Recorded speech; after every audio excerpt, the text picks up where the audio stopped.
Playing Minecraft and notice CDAT files in your world data directories? These store cache chunk data for the game world. I'm Evan Brooks, Certified Support Engineer, and I'll explain how Minecraft cache chunk data files work and how to handle them.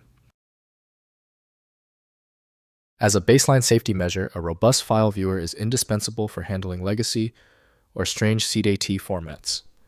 I'll touch more on my go-to program after the main troubleshooting steps. This file stores cache data for a chunk, a 16x16 block segment of a Minecraft world. The game generates these files to speed up world loading times by keeping frequently accessed terrain data readily available.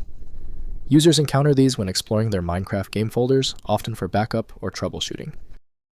The CDAT file uses a proprietary binary format, likely compressed with a Gzip-like algorithm to minimize disk space. This structure is optimized for fast read-write operations by the game engine, prioritizing performance over human readability to ensure a smooth gameplay experience during world exploration. The ideal software for creation and opening of CDAT is Minecraft from Mojang Studios. To maintain file health, avoid direct interaction using Windows Explorer alone. Windows cannot interpret most game file content, so opening or using them requires the game or dedicated tools. We'll conduct a full scan of potential openers now. Right-click your CDAT file and select Open With.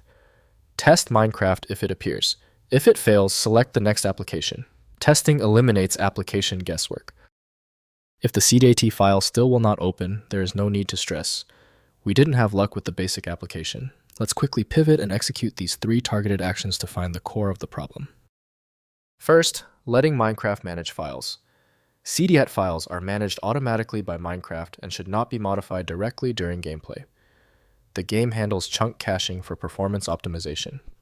Manual interference can corrupt world data, potentially losing builds in progress. Allow Minecraft to manage these cache files normally. Next, backing up world data. Before any maintenance, back up your entire Minecraft world folder, including CDAT files. The world directory location varies by installation, typically in app data or user library folders. Regular backups protect against world corruption and enable recovery from gameplay or modding mishaps. Finally, inspecting with NBT editors. For research or modding, open CDAT files with NBT editors like NBT Explorer, if the format is standard NBT. These tools display the structured data hierarchy in readable form. Modification requires deep understanding of Minecraft world format and risks corrupting affected chunks if attempted carelessly. If compatibility checks failed, it is likely because the file extension name is shared by different developers for unrelated formats, causing your PC to use the wrong reading language. To help resolve this, you might consider a tool with autonomous file reading capability that is designed to look past the extension name and inspect the internal data structure directly. At this stage, your most reliable recourse is a comprehensive solution like FileMagick. It's built to bypass the limitations of basic tools, available at filemagick.com. Let me know in the comments if that file is open. Subscribing ensures you never miss another one-click solution.